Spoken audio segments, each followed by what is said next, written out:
हम सब अपने जीवन की एक स्क्रिप्ट लिखते हैं। ऐसा होगा, फिर ऐसा होगा, फिर ऐसा होगा, फिर ऐसा होगा। अपने लिए भी एक स्क्रिप्ट लिखते हैं, अपने बच्चों के लिए भी एक स्क्रिप्ट लिखते हैं। ऐसा होगा, ऐसा होगा, फिर ऐसा होगा। लेकिन कई बार हमारी जीवन हमारे लिखे हुए स्क्रिप्ट अनुसार नहीं चलती है। होता है ऐसा, होता है ऐसा। और कभी कभी तो चलते चलते ऐसी सीन आ जाती है कि जीवन की पूरी स्क्रिप्ट बदल जाती है। तब मन एक ही प्रश्न कहता है, ये जो हुआ मेरे साथ, ये किसकी मर्जी से हुआ?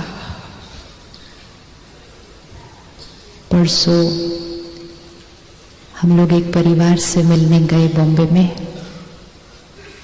सब कुछ परफेक्ट, सब कुछ परफेक्ट।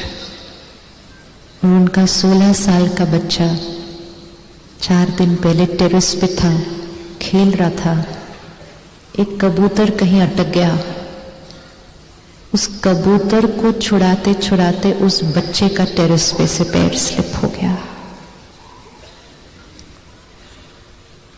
आत्मा ने शरीर छोड़ दिया। 2 मिनट की सीन में परिवार की पूरी स्क्रिप्ट बदल जाती है। तो जब ऐसा कुछ होता है तो हमारे मन में एक ही क्वेश्चन आता है कि भगवान ने मेरे साथ ऐसा क्यों किया? आता है ना ऐसा क्वेश्चन कि भगवान ने मेरे साथ ऐसा क्यों किया? क्योंकि बचपन से हमने सुना था कि जो कुछ हमारे साथ हो रहा है वो किसकी मर्जी से हो रहा है? किसकी मर्जी से हो रहा है? पत्ता पत्ता भी हिलता है तो किसकी मर्जी से हिलता है? परमात्मा की मर्जी से हिलता है। राइट है? राइट है? जो कुछ हो रहा है परमात्मा की मर्जी से हिल रहा है। पत्ता पत्ता भी भगवान की मर्जी से हिलता है। राइट है? राइट है? कौन कौन एग्री करता है? राइट है? सुख दुख मेरे जीवन में जो आ रहा है वो किसकी मर्जी से आ रहा है? परमात्मा की मर्जी से आ रहा है। ये सब हमने सुना, पढ़ा और जीवन में इसको मानकर हम चल रहे हैं। और इसीलिए जब भी कोई सीन आती है तो उंगली उसकी तरफ जाती है और हम कहते हैं, हे भगवान तूने मेरे साथ ऐसा क्यों किया? अगर किसी परिवार में उनका बच्चा शरीर छोड़े और उनको कहा जाए ये भगवान की मर्जी से हुआ, ऐसा भगवान कैसा लगेगा? ऐसा भगवान कैसा लगेगा? क्वेश्चन नहीं उठेगा कि मैंने ऐसा क्या किया जो भगवान ने मेरे साथ ऐसा किया? ऐसे समय पर जो मिलने भी आते हैं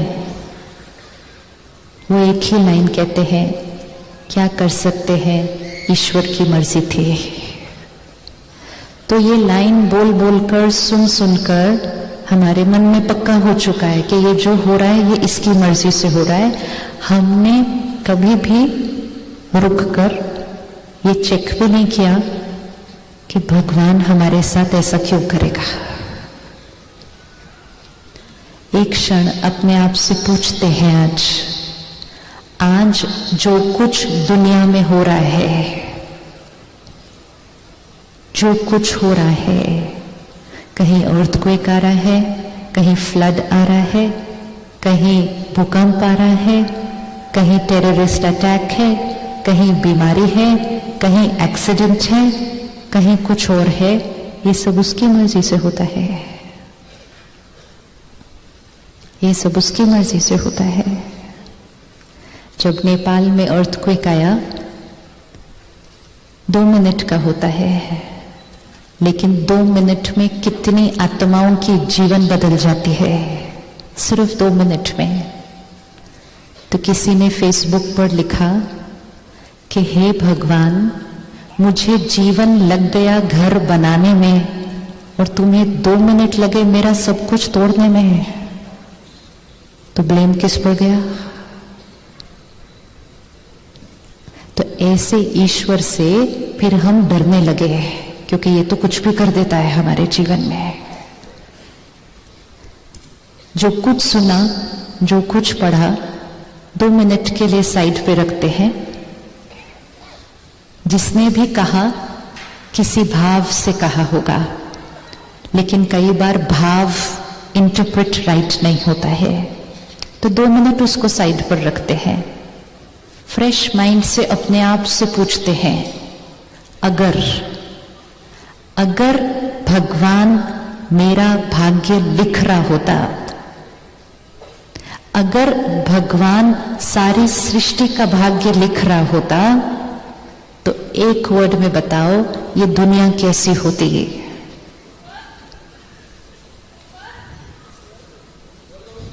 स्वर्ग होती?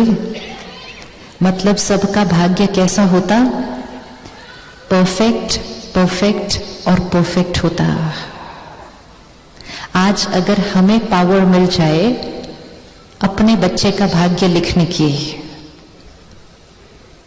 अपने बच्चे का भाग्य लिखो, लिखते जाओ अंदर माइंड में, अपने बच्चे का भाग्य लिखते जाओ। कैसा लिखेंगे? हेल्थ कैसी होगी? अपने बच्चे का भाग्य लिखो, हेल्थ कैसी होगी? परफेक्ट। थोड़ा सा बीमार, 100 बुखार, सिर्फ 100, कुछ नहीं होगा, 1 क्रोसिन में ठीक हो जाएगा। 100 बुखार नहीं लिखेंगे। पढ़ाई कैसी होगी? परफेक्ट। क्लास में कौन सा रैंक आएगा? सी। कोई सेकंड नहीं लिखेगा। कोई पेरेंट अपने बच्चे के भाग्य में सेकंड भी नहीं लिखेगा, फर्स्ट आएगा। बिकॉज पेरेंट अगर बच्चे का भाग्य लिखेगा तो हर चीज परफेक्ट, परफेक्ट और परफेक्ट लिखेगा। अगर वो हमारा भाग्य लिखेगा तो हर चीज परफेक्ट, परफेक्ट और परफेक्ट लिखेगा। आज तो बहुत कुछ परफेक्शन से बहुत बहुत दूर है। तो क्या हमें पॉज करके क्वेश्चन करने की जरूरत नहीं कि भगवान ऐसा कैसा भाग्य लिखता है हमारे साथ?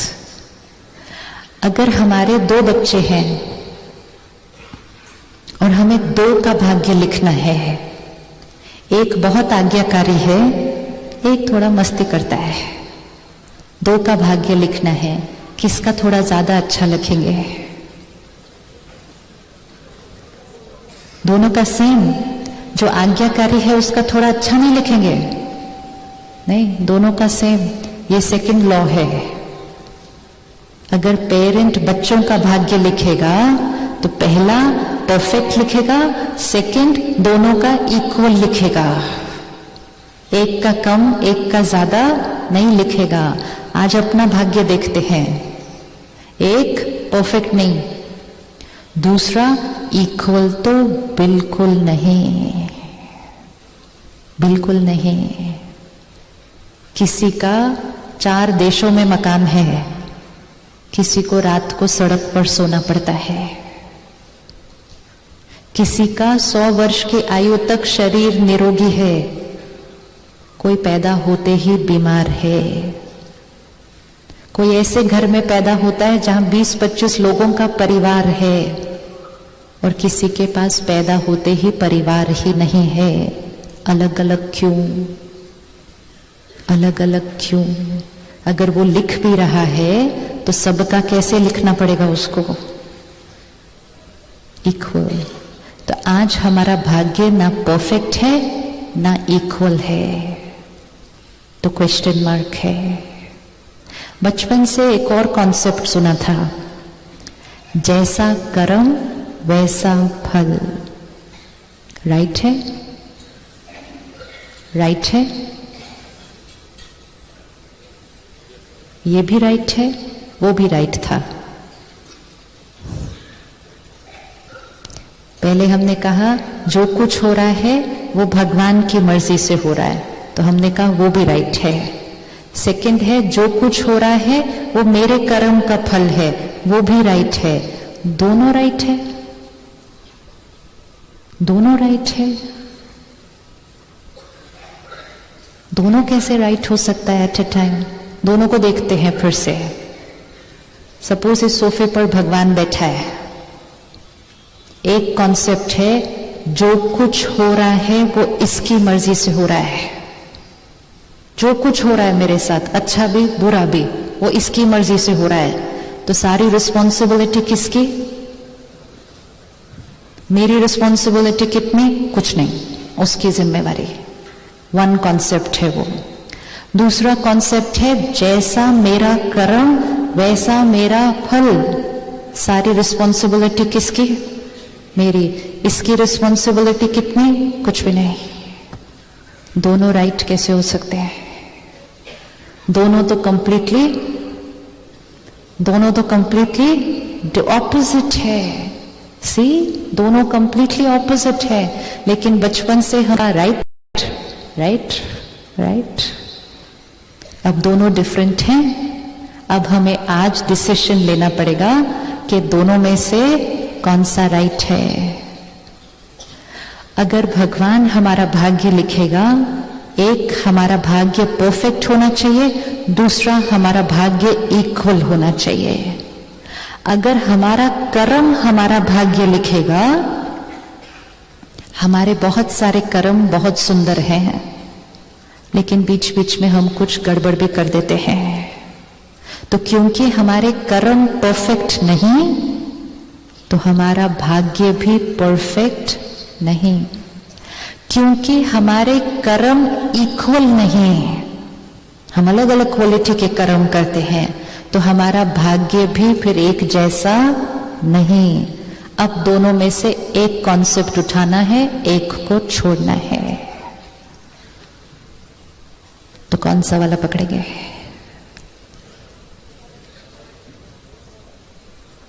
जैसा मेरा कर्म वैसा मेरा भाग्य। तो अगली बार कोई भी सीन आए और मन कहे ये किसकी वजह से, अब उंगली किधर जाएगी?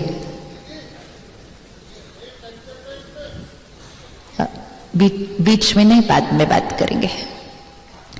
अब अगर मन कहे कि ये किसकी मर्जी से हो रहा है, उंगली कहां जाएगी? पहले यहां जाती थी, अब उंगली कहां जाएगी? अपने ऊपर। अब अगर इसको ठीक करना है तो किसके पास जाना है? अब अगर मुझे अपने भाग्य में कुछ चेंज करना है, कुछ ठीक करना है, कुछ नया लाना है, तो अब उंगली किसके पास जाएगी? अपने पास। क्योंकि मेरा कर्म मेरा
ओ